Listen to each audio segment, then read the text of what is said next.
Thank you, Connor. Thank you, Emily. Okay. When I showed up to Christian summer camp at age 9, I thought of myself as a Buddhist and martial arts expert. I most definitely was not either of those things. I'd just seen Three Ninjas kick back a couple of times. I also went by the nickname Puck back then, a moniker that has never matched my appearance or personality even a little bit. And in addition to seeing myself as some kind of Buddhist ninja Shakespeare fairy, here I was at a sports camp because I hadn't realized yet that I hated sports.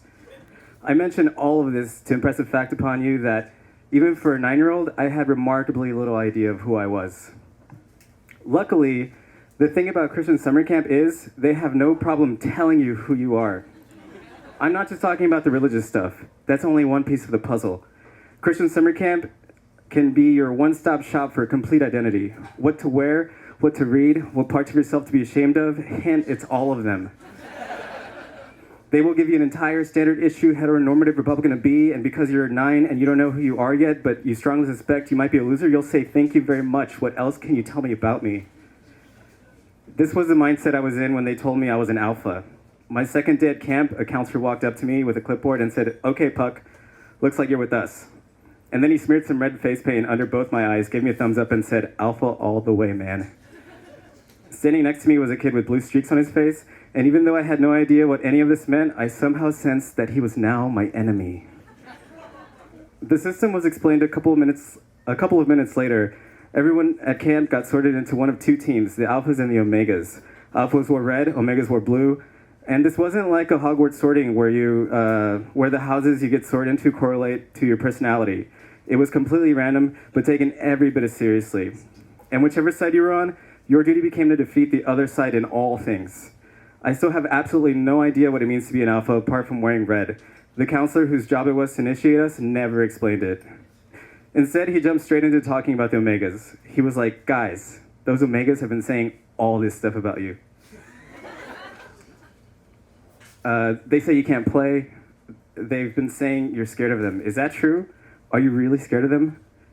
I didn't bother to question how a group that had been formed 3 minutes ago had time to start talking shit about my group, which had also been formed 3 minutes ago.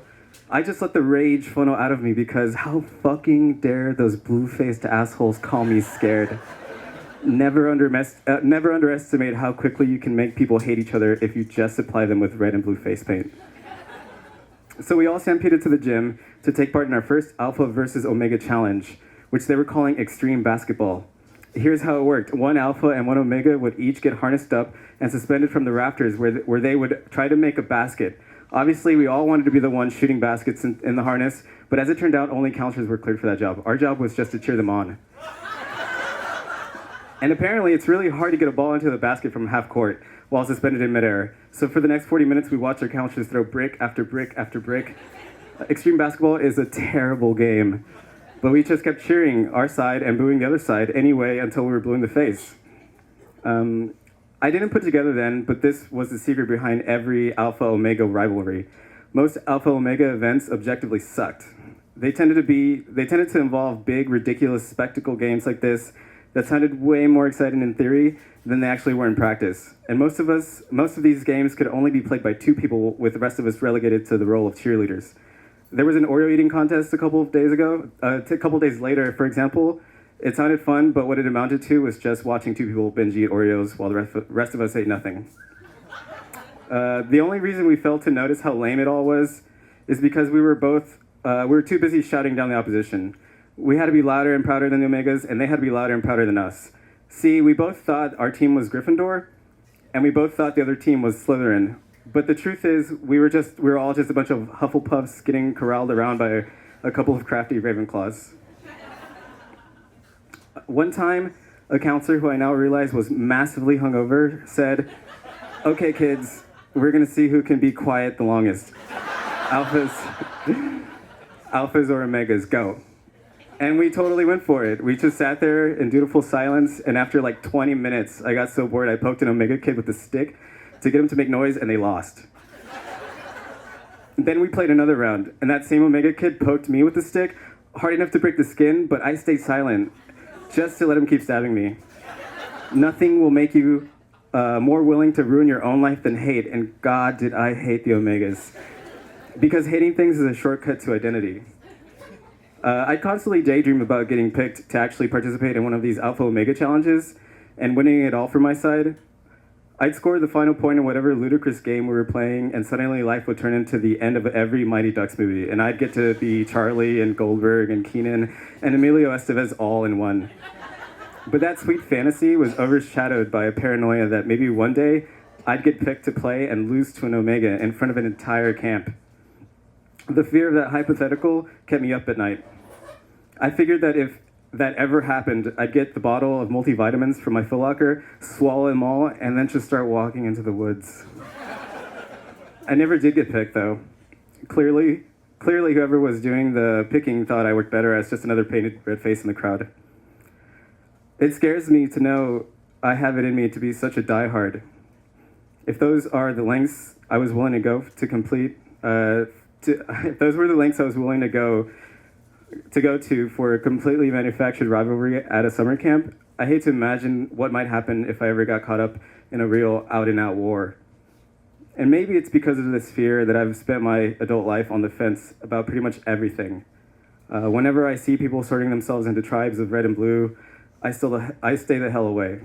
So I have to admit, maybe this camp did actually tell me something real about myself. Thank you.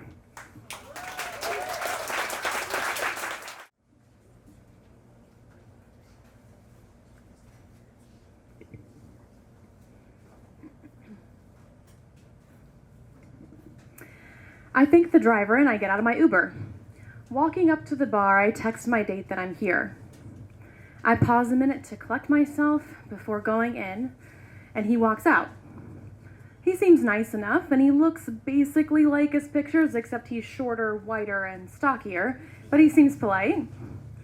We go through the niceties and we head in. He holds the first door open for me, but not the second.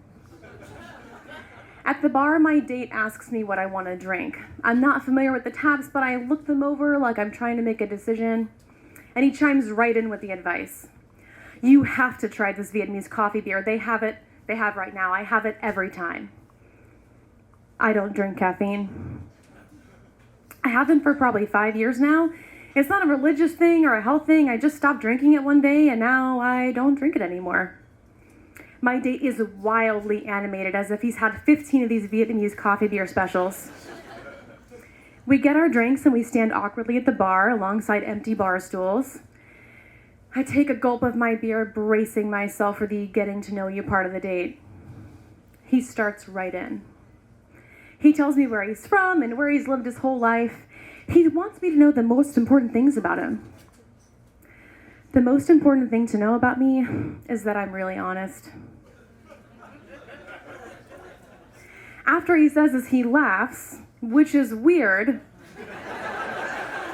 and it prompts me to laugh for no reason. Then he stops laughing, his face goes deadpan. No, I'm like brutally honest. Okay, I say, still laughing without any reason. This guy would make a great psycho killer. Then the Inquisition begins. He wants to know the most important thing about me. What an odd question. Aren't there some sports on somewhere? Jesus Christ, this guy isn't even waiting for the deep questions until I finish half of my beer. And then he slips his arm around me. Is this okay? Yeah. I smile at him. Is it okay? We literally just met, and now I'm like his girlfriend? Now that he's asked me this really deep question, we've like bonded or something, and his arms should just automatically go around my waist? And then he turns to me again. Oh man, your breath smells so... Time stops. I jerk away from him and brace myself for the split second when he pauses before finishing his sentence. I'm trying to read his expression while my own face is wrenched with horror. Why on earth hadn't I grabbed a piece of gum or something before I left the house? My worst fucking nightmare, fuck! Why on earth does your breath smell so... good? It must be a pheromone thing or something, that's so crazy. What? I cover my mouth both to hide my breath and keep from spitting out my last gulp of beer. You mean good like cigarettes and beer? No, I'm serious, man. Your breath smells amazing. It's really weird. Clearly, this dude is out of his mind. Also, he called me man. Maybe this was a clue. Or maybe I met my soulmate. The one human in the world who literally can't smell my farts. I defer back to sports, suggesting that the game might be on. I'm dumbfounded. There's literally no good comeback for a comment on one's breath. Even though I have little to no idea what's going on with sports, baseball to the rescue. We find seats in front of where the game is on. We watch it for about 3 minutes. And then we get sidetracked from the game talking about graffiti art. I tell him that I casually follow the scene in Houston. He interrupts me to ask if I know of that be someone thing.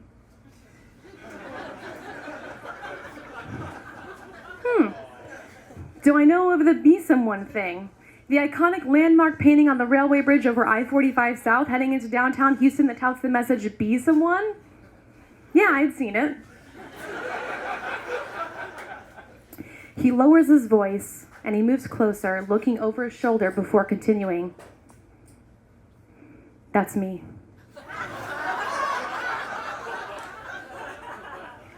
This dude tells me that he's lived in Houston for over 20 years and he's literally the real be someone. He says that he can't believe he's telling me this and he's never told anyone ever. And that I should never repeat this to anyone, but that he's the real deal, be someone in the flesh. He also repeats what an honest guy he is. I scan my brain for graffiti knowledge of be someone. It's a pretty impressive and unbelievable claim. I have no reason not to believe him, since it's not widely known who be someone is, but I'm 100% confused as to what to think of this guy. While outside smoking, the conversation again turns to tagging. I've always wanted to go tagging, but my friends will never take me. They always tell me that I'm too slow or something will happen and they don't want to be responsible. And to be fair, it's probably true that I'm too slow. When I played softball, they called me Tippy the Turtle because I ran the bases so slowly. But I don't tell him this. As soon as he hears the word tagging, he looks me in the eye and he turns and he goes to his car. He fumbles around before producing a ballpoint pen. Most graffiti writers I'm familiar with carry Sharpies or paint pens on their persons or very close to them at all times, but my date pulls a pen stolen from a hotel room from the center console of his vehicle. He reappears from his car. Do you want to see some real tagging right here, right now? I don't even know how to respond to this question. I probably say yes, although I'm pretty sure he's not listening. And then my date disappears into a porta potty, slamming the door behind him. I stand waiting for him to exit, listening to the violent scribbling sounds of the pen against the plastic walls. And then he exits and he stares into my eyes. I reach for the door's handle. "What are you doing?" he yells at me, looking around like the cops are about to pull up and take us down. He tells me I can't go in and look, ever. He says it's as though I would violate some sort of code if I did. He tells me I just have to walk away. I'm pretty sure the people smoking on the patio on the other side of the toilets don't care if I go back in to look at his tag, but I play along. In the back of my mind, I'm thinking, but what if I have to pee? This is pretty much one of the weirdest dates I've ever been on. After meeting Be Someone, I decide to ask my good friend on the graffiti scene, Mike, what he knew about him. Of course, Mike's actually met Be Someone. And as you may have guessed, Be Someone is not a shorter than me, stocky white dude. He's actually a tall, thin Mexican dude.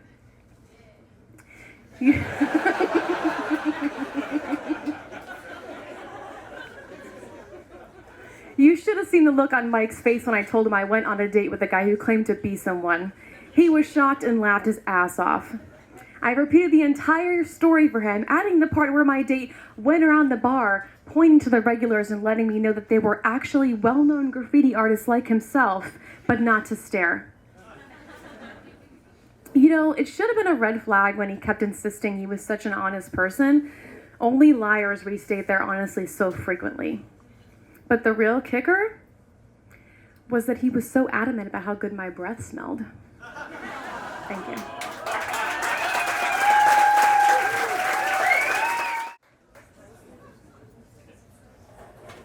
Brought my wine, it's important. All right. Almost Famous. The story of my near shot at stardom in Taiwan began on a lazy Saturday afternoon in October. As I was sitting on the sofa reading a book, I felt a sudden craving for pomelos. Setting down my book, I glanced over at the wicker shelf setting next to the fridge in my tiny apartment. From what I could see, the fruit bowl was empty. I heaved a sigh. Jumping to my feet, I walked the 3 steps to the fridge and opened the door. But sadly, not a single pomelo was in sight. I had no choice but to grab my wallet and walk downstairs to the crammed supermarket at the corner of my street. Wallet in hand, I skipped out the door and down 6 flights of stairs. Exiting the apartment building, I looked up to see the usual gray clouds of autumn in Taipei drifting ominously overhead. As I walked down the lane, bicyclists and pedestrians passed me every which way. People crowded around the tiny restaurants and food stalls, waiting eagerly to enjoy a late lunch. Children screeched in delight, playing in the park and in the street. A car honked its way through the narrow lane, forcing people to huddle up next to the parked bicycles and scooters. When I reached the grocery store front, I walked down the narrow stairs and grabbed a shopping basket. Making a beeline for the produce corner, I found a perfectly constructed pyramid of pomelos. Clearly, the store was enticing customers to buy them before fall came to an end. I deftly picked 4 from the top, scrutinizing each one carefully to ensure it didn't have any serious blemishes.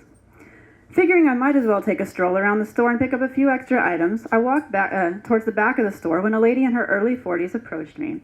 Nothing about this woman was particularly striking. Her clothes looked worn and didn't match. Her hair was somewhat untidy, and a few silver strands shone against her thick black hair. Her eyes glanced at the pomelos in my basket and rose to eat mine.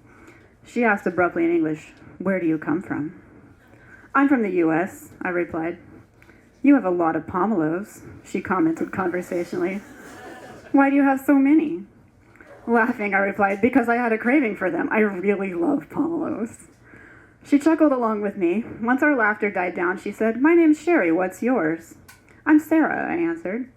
As we headed toward the front where the checkout lines were, Sherry shared her life story with me.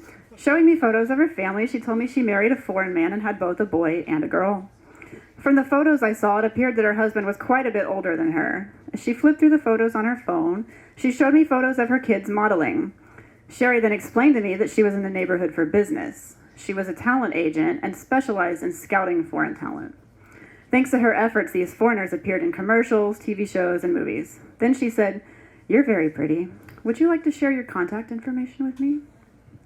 Finding the whole conversation quite absurd yet amusing, I agreed and provided her with my phone number. Why not see if she'd really find an opportunity for me? At the very least, I figured I'd have a great story to share about my crazy life in Taiwan. Once we'd both made it through the line with our groceries, she walked up to the narrow staircase and back out onto the street with me. She continued to reassure me of all her success at finding her children and young foreigners all sorts of gigs around Taiwan. With a big smile and a curt handshake, Sherry bid me goodbye and returned to her work while I made my way back to my apartment, triumphantly holding my pomelos and wondering to what sort of insanity I may have opened the door. Fortunately, I didn't give her any more than my phone number so I could easily block her if things started to take an unpleasant turn. Over the next half a year, an occasional line message would appear on my phone. The username belonged to Sherry. At one point, she invited me to skip out on work and take a train to a town I can't pronounce, Kaohsiung, to perform as an extra in a movie. Of course, as a Taiwanese woman who probably grew up yearning to appear in the spotlight, she couldn't fathom why I was unwilling to take time off and how I could miss out on the chance of a lifetime. Maybe you wonder the same. Let me clarify that taking time off meant finding someone to cover my classes at the last minute, missing out on a day or two's worth of pay, spending quite a chunk of money to take the high-speed rail all the way to the south side of the island, and hoping that her invitation was actually legitimate. Going that far seemed to be too much trouble for something that was sketchy at best. Then, one spring day, I looked at my phone during a break between classes and saw a message from Sherry. "Will you sing a Mandarin song on TV?" Her message read. I stared at the line message, wondering how to respond. By no means would I consider myself a talented singer, let alone ever contemplate wanting to sing on national television. Finally, I simply texted, "I really can't sing that well." Soon after my reply, Sherry wheedled, "It doesn't matter. All you have to do is sing and look pretty. Besides, I'll be there with you." I don't know what possessed me to agree to her. Maybe it was because I'd just been ghosted by a guy I was seeing and wanted a boost of confidence. Maybe it was the absurdity of singing a Chinese song on Taiwanese TV and having such a zany story to tell for it was irresistible enough that I couldn't pass up the opportunity. She asked me what song I'd like to perform, so I named a favorite song of mine by an indie Taiwanese singer, Faith Yang, along with another gut-wrenching favorite by Mei, the Madonna of Taiwanese pop culture. Sherry insisted I sing the Faith Yang song because it would stand out. Then she requested I send her videos of me singing the song. I practiced the song a couple times and made several recordings before I had one I was willing to share. After I sent the videos to Sherry, she replied several hours later to share feedback from the show's executive producers. It suddenly dawned on me I had unwittingly auditioned for the part. Over the course of a week, I juggled teaching, practicing the song, and exchanging texts with Sherry. I had to send pictures of possible dresses I could wear for the performance that Saturday. The producers decided on a pink dress. As the day of the performance drew near, I grew more and more nervous. Fortunately, I had supportive friends who encouraged me to practice in front of them in preparation for my big day. When I arrived at the metro station on Saturday morning, Sherry and a friend planning to sit in the audience greeted me and escorted me to a makeup room in the television studio. There I had to do my makeup and change into my dress. Once I prepared for my camera appearance, Sherry led me to the stage to explain what I do during filming and have me practice my song. She ushered me onto the stage and had the pianist begin playing the song. Only then did I realize, with great dismay, that I hadn't anticipated having to sing the song from memory and had thus failed to learn the lyrics well enough for my televised performance. I did my best to fumble my way through the song a couple times, then I was led off to the side. As the crew began recording and hosts introduced the show, I noticed a mix of Taiwanese and foreign contestants waiting anxiously to go on stage. After watching the filming of a full episode, I realized that each 30-minute episode featured a token foreigner singing a Mandarin or Taiwanese song, in addition to the Taiwanese contestants eager to display their mini pop star alter egos. Contestant after contestant stepped onto the stage to sing and receive a critique from the judges. I felt my knees weaken and my muscles quiver as my time slot approached. When it was my turn, I walked onto the stage in a daze and prayed I could make it through the song without any huge mistakes. I had no interest in winning or blowing away the audience, but I'd be grateful if my performance didn't break any eardrums. Once the host introduced me, the pianist danced his fingers across the piano keys as the opening melody filled the silent room. On cue, I began singing and felt a pit growing in my stomach as my voice quavered through the song. Once I'd finished, I felt such relief. Fortunately, no one booed me off the stage. In fact, my audience applauded politely for me.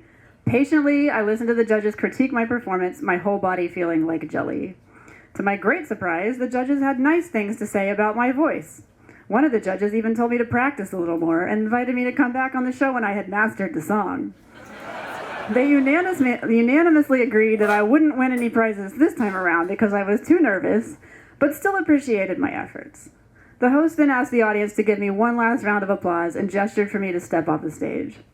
As I returned backstage, Sherry greeted me with enthusiasm, saying she was very happy with my work. She handed me a nice chunk of cash for my time and said she wanted me to do additional gigs for her in the future. Then she said I was free to go and she'd be in touch. I heard from Sherry not long after, but no additional opportunities worked out. That television performance may have been my only shot at being launched to stardom and Taiwanese pop culture, but I could not honestly say I felt any regret for missing out on an entertainment career. Just the sheer novelty of being able to sing a song on Taiwanese television was enough for me.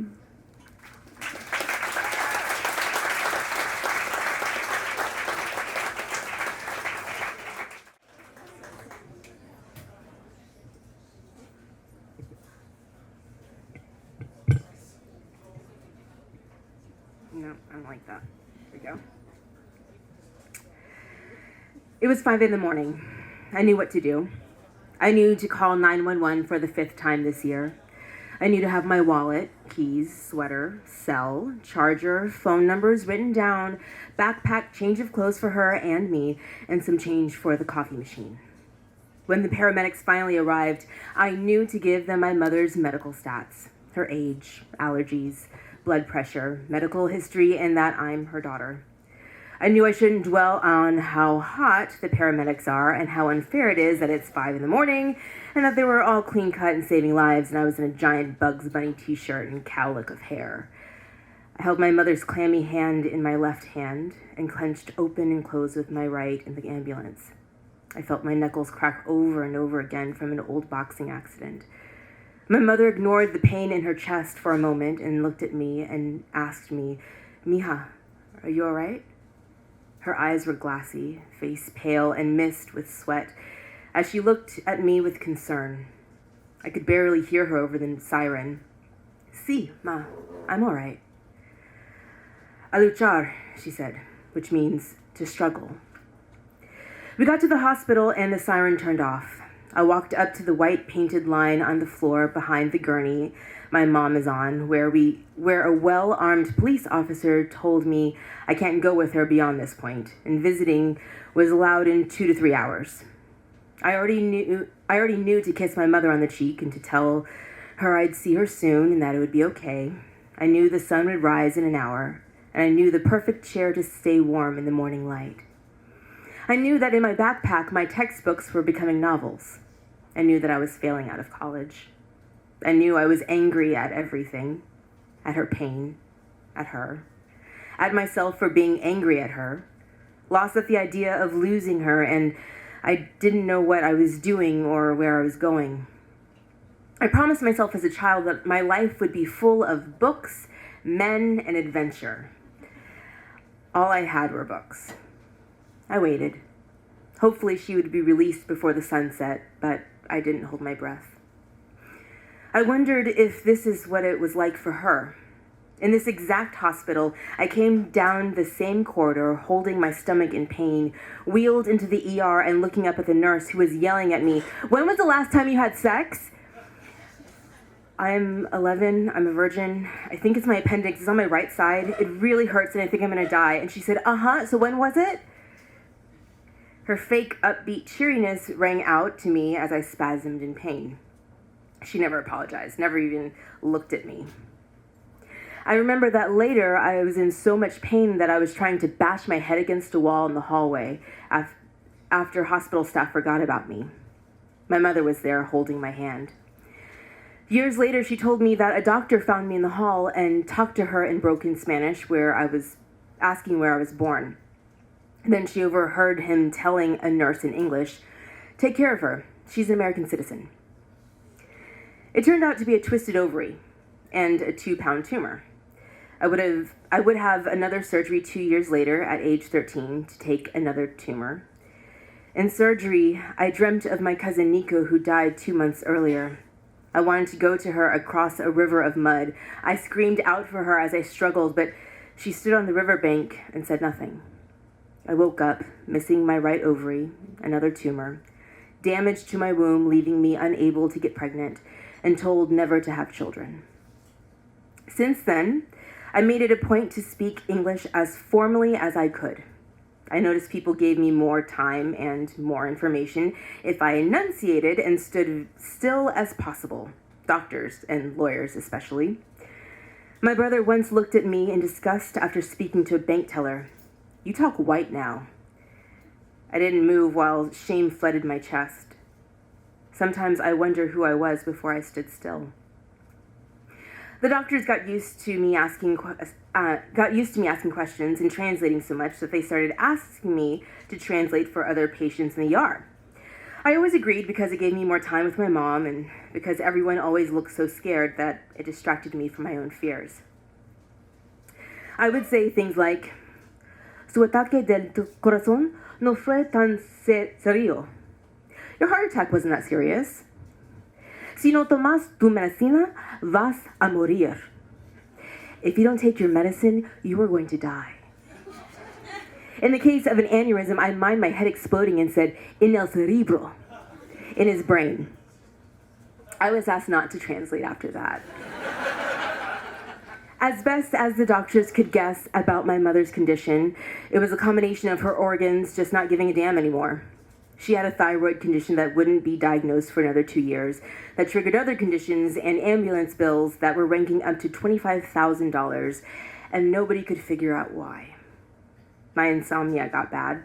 I would hear my mother struggle to get to rest in the dark.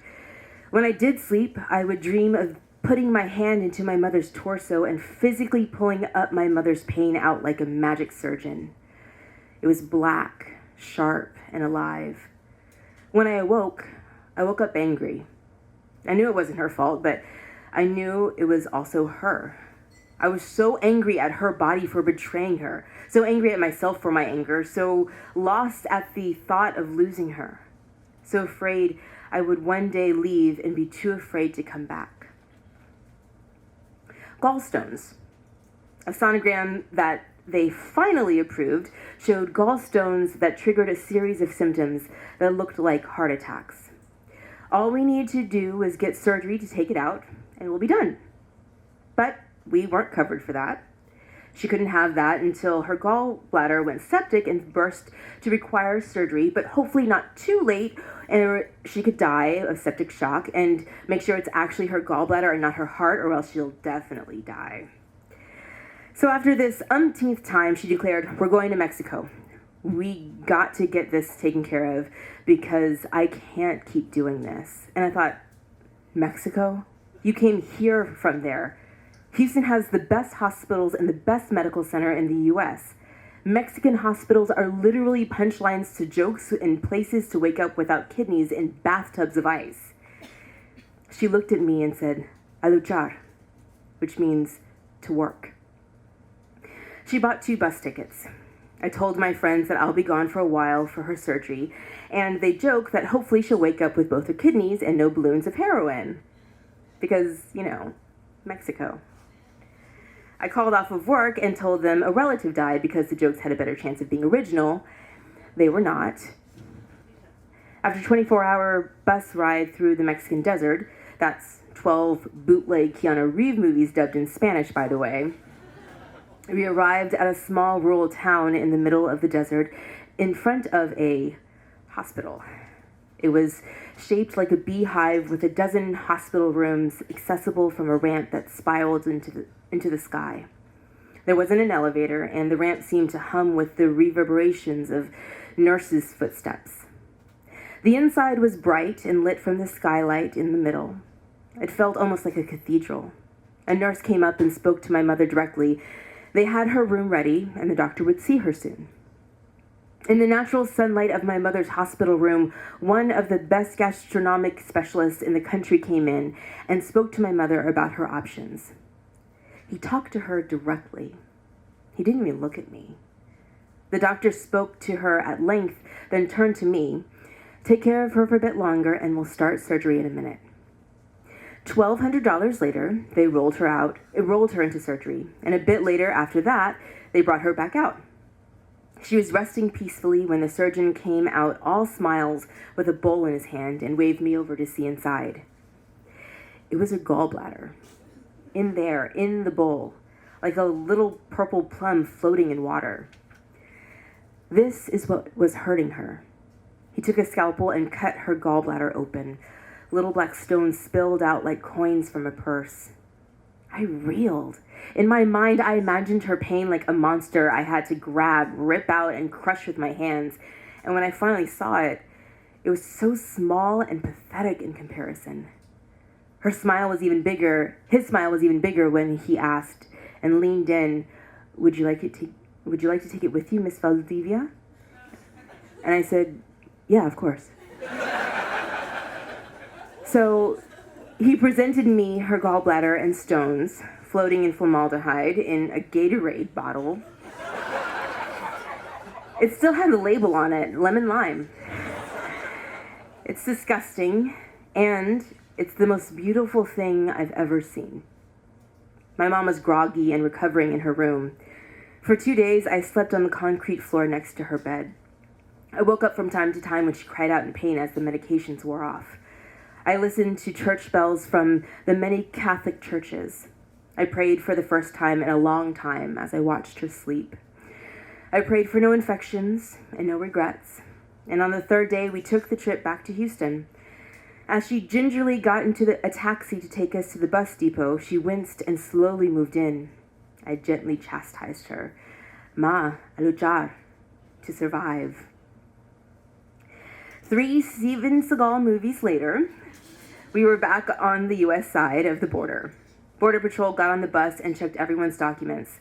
This big, good old boy with mirrored sunglasses got to my mom and my mom and I barked, "Where are you from?" It took me a moment to realize his tan was Latino, not sun. I started to translate for her and he said, "No." I asked her, "Where are you from?" She's tired and still recovering and weakly said, "Houston." He demands her papers, asks her our address, what she does for a living. He didn't even look at me. I wanted to say something, but I kept quiet. I knew there was a lot I could do, but I knew I couldn't explain why I have human organs floating around in my luggage. I daydreamed neck snapping him, Seagal style, for the rest of the trip. When we finally got home, I placed the bottle on the shelf of a bookcase my grandfather made by hand. I couldn't sleep at night because I listened to my mom sleep in the next room. 2 years since I last heard that sound, I would hold the Gatorade bottle up to the light and see the gallbladder and stones float like a lava lamp. All that pain right there in my hand. At her very first checkup, I presented the bottle to her doctor. He was in shock and asked why I brought this to him. I did not know how to even begin. All these thoughts floating for years.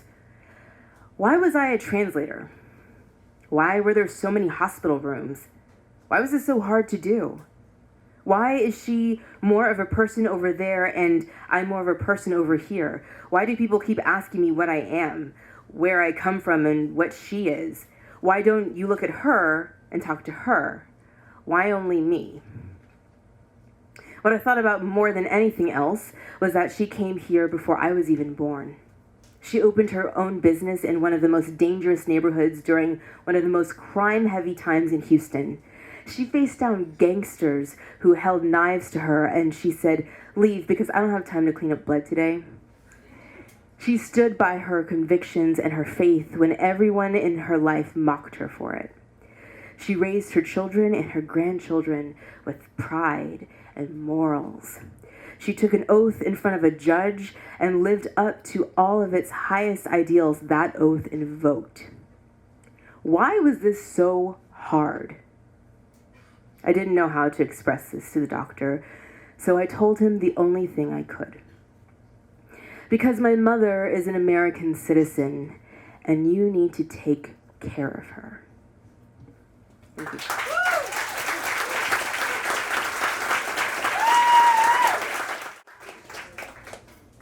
No press.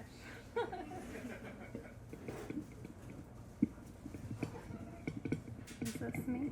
How tall am I? All right. We all have a thing, right? While some of these things are far more innocuous than others, their importance is not diminished. Your thing can be collecting sports memorabilia, playing an instrument, doing yoga, or smoking weed. My grandmother, we called her Grammy or Graham, she had a thing. That thing was gambling.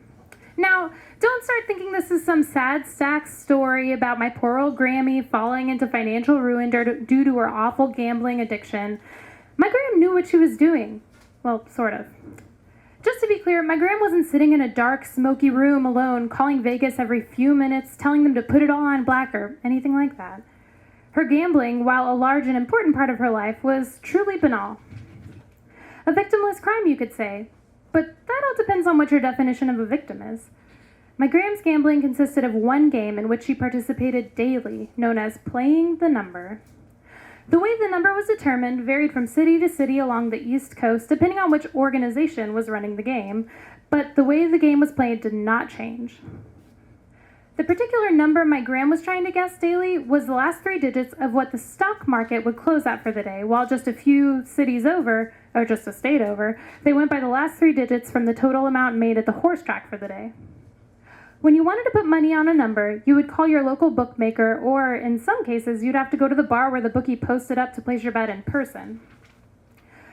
Seeing as this was not a state-run operation, the payouts had huge potential, or the potential to be huge, depending on how much you were willing to stake. An added bonus was the winnings being tax-free. Oh, and by the way, this game paid 600 to 1. 600. Once you decided on your 3-digit number, you had the option to play it straight, which was your numbers in the exact order you'd submitted them, or boxed, which was any combination of the 3 numbers you chose, or you could wager a dollar amount on both. Now, dollar might be a bit of a misnomer in this case because while you could bet actual paper dollars, which was preferred, my Gram and many of her friends in the neighborhood mostly bet with loose change.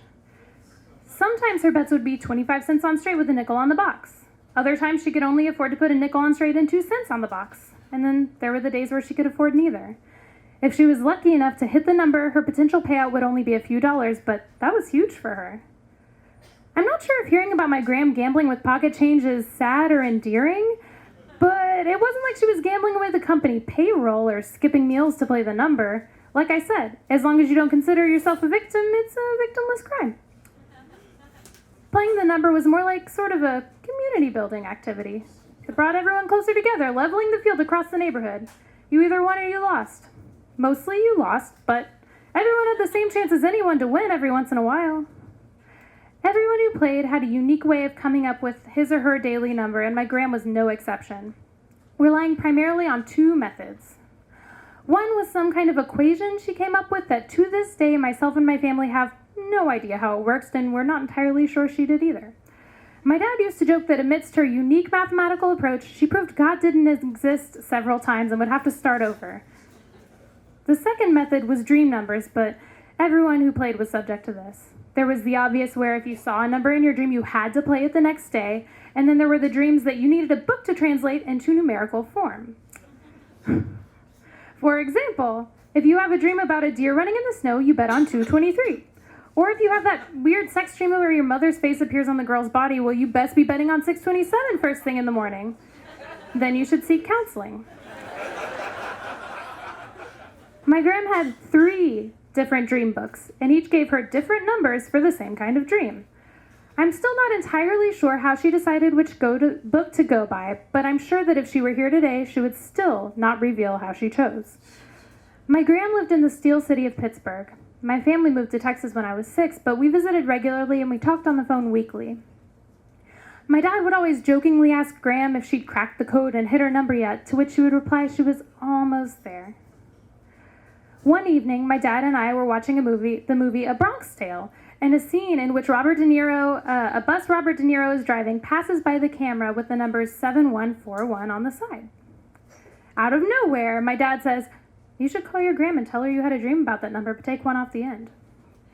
It was an offhanded remark that we both laughed at, but the idea ended up snowballing back and forth between the 2 of us, and before I knew it, I was standing in the kitchen, holding the telephone to my ear and telling my dear sweet Grammy that Alphonse Capone came to me in a dream and told me the number 714. She asked me to repeat myself, which I did, and then she asked to speak to my dad. He took the phone and said things into it like, "Yep, that's what he told me, and I'm not sure why he would make that up." A minute later, he said goodbye and hung up. "What'd she say?" I asked. "She said she's gonna have to play that number now. I told you."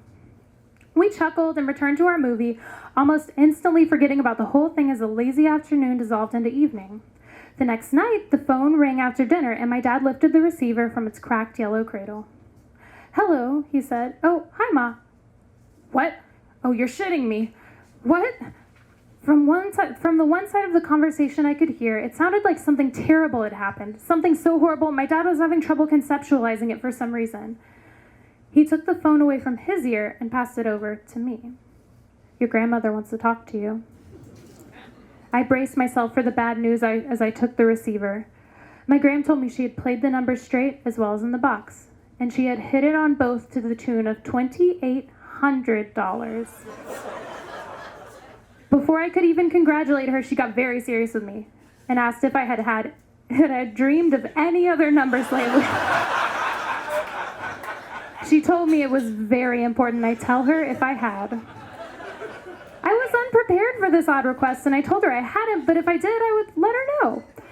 She asked to talk to my dad again, and I passed the receiver back across the table. He talked to her for another minute before shaking his head and hanging up. I stared up at him, unsure of whether I was in trouble for some reason. He told me that while the number I gave my gram did win her nearly $3,000, the problem was she now believed I had a gift. And she requested my dad be sure to ask about my dreams daily to see if any numbers were involved. I was gonna have to come clean to my dear sweet grandmother and tell her that we made it all up to have a little fun at, well, the expense of her and her gambling problem. But we decided to wait a couple of days and let her enjoy thinking she had some kind of oracle grandson that was gonna make her a millionaire. When we did eventually tell her, she chuckled, but hid the disappointment that she had felt about me not being the ticket to her fortune. One good thing that came out of the joke was my gram deemed me worthy of a tip, which she produced in the form of a Sony PlayStation I would have otherwise had to save for a year to buy myself. My Grammy played the number every day until she passed away. And while she hit here and there, it was never as big a score as Alphonse Capone and myself provided her. I felt bad about the prank later and I told my dad so, but he said not to worry about it. I know you love your Gram and think she's the best, he said. But she's just a little old woman trying to act good now to fool her way into heaven. I sincerely hope it worked. Thank you.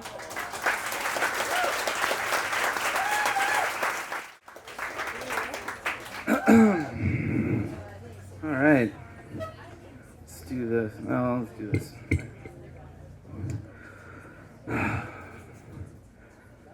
On weatherproofing and humility.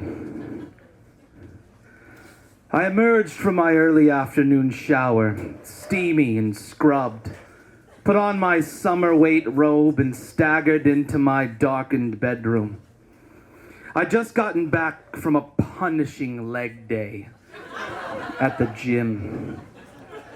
Squats upon calf raises upon squats. As a result, I was walking around my apartment, if you could even call it walking, like a newborn deer. Shuffling gingerly is perhaps the better description. Regrettably, I'd made the mistake of walking around the men's locker room barefoot, and I'd felt positive I'd picked up some sort of horrible foot fungus. But I'm the proactive type, so I made sure to stop by the Walgreens downstairs from my apartment on the way home and pick up some Mycotin antifungal spray for my feet and flip-flops.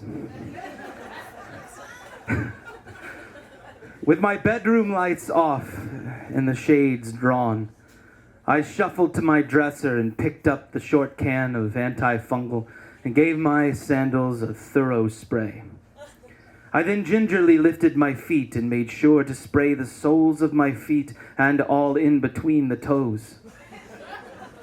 Strange, I thought.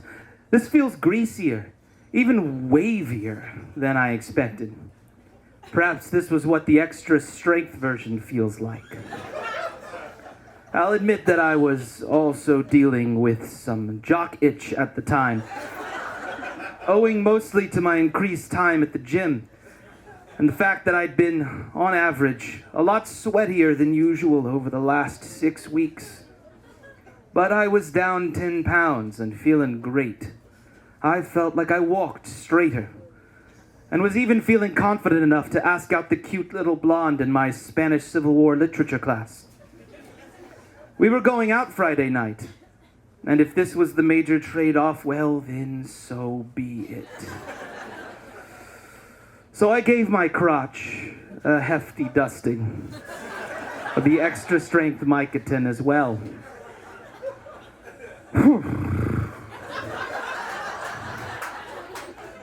I didn't much care for that greasy, almost waxy feeling.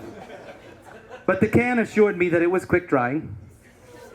Get both sides. Lift the sack. Give it another spray.